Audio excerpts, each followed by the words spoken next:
വെച്ചിട്ടാണ് പോയത്. ഞാൻ നിനക്കല്ല ഓൾ ദ ബെസ്റ്റ് പറഞ്ഞേ, അല്ല അങ്ങനെ.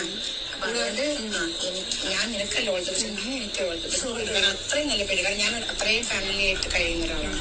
എനിക്കങ്ങനെ വെട്ടിപ്പെടാനായിട്ട് ആരും ബുദ്ധിമുട്ടിക്കാനും ബുദ്ധിമുട്ടില്ല. എല്ലാം ചെയ്ത് വെച്ചിട്ട് നമ്മുടെ സരിക ചേച്ചി അവസാന നിമിഷം അനുവിൻ്റെ അടുത്ത് യാത്ര പറയാൻ പോയപ്പം സംഭവിച്ചൊരു ഇൻസിഡൻ്റ് ആട്ടോ ഇത്. അതായത് ഞാൻ ഒരുപാട് പേടിച്ചാണ് ഇവിടെ നിന്ന് ഇറങ്ങുന്നത്. ഞാൻ നിനക്കല്ല, നീ എനിക്കാണ് ഓൾ ദ ബെസ്റ്റ് തരേണ്ടത്. അത്ര എനിക്ക് പേടിയുണ്ട്. കാരണം ഞാൻ കുടുംബമായിട്ടൊക്കെ ജീവിക്കുന്ന ഒരാളല്ലേ. അപ്പോൾ എനിക്ക് പുറത്തിറങ്ങുമ്പോൾ നെഗറ്റീവ് ഒന്നും വന്ന് എനിക്ക് താങ്ങാൻ പറ്റത്തില്ല. അതുകൊണ്ട് നീ എന്നെ ഒന്ന് ഓൾ ദ ബെസ്റ്റ് തന്ന് വിട്ടേക്ക്, എനിക്ക് നല്ല പേടിയുണ്ട് എന്നൊക്കെയാണ് സരിക ചേച്ചി പറഞ്ഞത്. ചേച്ചി ആ വീട്ടിനകത്ത് നിന്നിട്ട് ഈ 3 ദിവസം ആ ഒരു വീട് മൊത്തം കുളം തോണ്ടി കുത്തിത്തിരിപ്പുണ്ടാക്കി എല്ലാവരെയും തലയിലാണി അടിച്ചിട്ടാണ് അവിടെ നിന്ന് ഇറങ്ങിപ്പോയത്. മര്യാദയ്ക്ക് കളിച്ചുകൊണ്ടിരുന്ന 2 പെമ്പിള്ളാരെ പറഞ്ഞ് തിരുത്തി വേറെ ലെവലിലാക്കി 2 എണ്ണത്തെയും ചേച്ചി പോയതിൻ്റെ തൊട്ട് പുറകെ ഇറക്കിക്കൊണ്ട് വന്ന ആളാണ് സരിക ചേച്ചി. എന്നിട്ട് നമ്മുടെ അനുമോളുടെ അടുത്ത് പറയുക, എനിക്ക് നല്ല പേടിയുണ്ടെന്ന്. ഇത്രയും പേടിയുള്ള ആൾ ഈ 3 ദിവസം ഇവിടെ വന്നിട്ട് എന്തിനാണ് ഇങ്ങനത്തെ പരിപാടികളൊക്കെ ഒപ്പിക്കാൻ പോയത്? ചേച്ചിക്ക് നെഗറ്റീവ് വരാൻ വേണ്ടിയിട്ടുള്ള ടൈമൊന്നും ചേച്ചിക്ക് അവിടെ കിട്ടിയില്ല. ബിക്കോസ് ഒരു 2 വീക്ക് കൊണ്ട് തന്നെ ആ ചേച്ചി അവിടെ നിന്ന് ഇറങ്ങിപ്പോയി. ബിക്കോസ് എവിക്റ്റ് ആയിപ്പോയി. ബിക്കോസ് ആ ഒരു ടൈമിൽ ചേച്ചിയെ ശ്രദ്ധിക്കാൻ വേണ്ടിയിട്ട് അധികം ആർക്കും പറ്റിയില്ല. അവിടെ ഒരുപാട് ആൾക്കാരുണ്ടായിരുന്നു.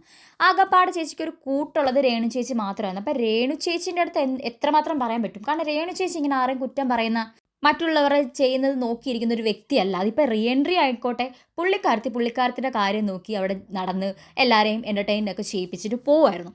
പക്ഷേ ഈ ഒരു പുള്ളിക്കാരത്തി, അതായത് സരിക എന്ന് പറയുന്ന ഒരാൾ അവിടെ വന്നിട്ട് ആ ഒരു ടൈമിൽ വേറെ ആരുമായിട്ടും കൂട്ടൊന്നും പുള്ളിക്കാരത്തിക്ക് കിട്ടിയില്ല. ആ ഒരു ടൈമിൽ അപ്പം കുത്തിത്തിരിപ്പുണ്ടാക്കാനും ഒന്നും പറയാനും ഒന്നിനൊരു സമയം കിട്ടിയില്ല. ആകപ്പാടെ പറഞ്ഞത് നമ്മുടെ ബിൻസി അപ്പാനി ആ ഒരു റിലേഷൻഷിപ്പിനെ കുറിച്ച് രേണു ചേച്ചിയുടെ അടുത്താണ്. രേണു ചേച്ചി അത് കേട്ട് ഒരു ചെവി കൂടെ കേട്ട് അടുത്ത ചെവി കൂടെ വിട്ട്. അപ്പോൾ ഈ വട്ടം വന്നപ്പം കുറച്ച് കൊച്ചു പിള്ളേരെ കൂട്ടുകിട്ടി.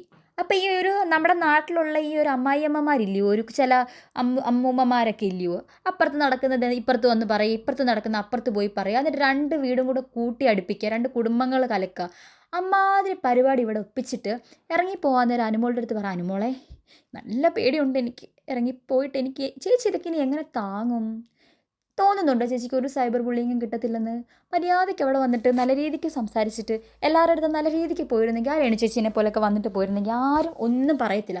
കാരണം ഇവരുടെ ഷോ ഓഫും ഇവരുടെ കുത്തിത്തിരിപ്പും ഇവരുടെ ഗെയിമും കളിക്കേണ്ട സമയമല്ലത്. അവർക്ക് കൊടുത്ത ടൈമിൽ കളിച്ചില്ല, 1 2 ആഴ്ചകളിൽ ഇറങ്ങിപ്പോയതാണ്. എന്നിട്ട് ഇപ്പം വന്നിട്ട് ഇമാതിരി പണി കാണിച്ചാൽ സ്ക്രീൻ സ്പേസിന് വേണ്ടിയിട്ടാണോ? അത് ഈ കുത്തിത്തിരിപ്പ് ഉണ്ടാക്കുന്നതെന്ന് അറിഞ്ഞിട്ടും ഈ കാണിക്കുന്നത് എന്താ?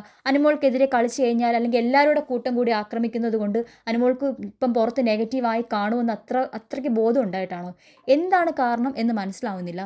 എന്തായാലും നല്ല പേടിച്ചിട്ടാണ് ഇറങ്ങിപ്പോയിരിക്കുന്നത്. ഇനി ചേച്ചിയുടെ വല്ല ഇൻ്റർവ്യൂകളോ അല്ലെങ്കിൽ വല്ല വീഡിയോട്ടൊക്കെ നമുക്ക് ഉടനെ തന്നെ കാണാം.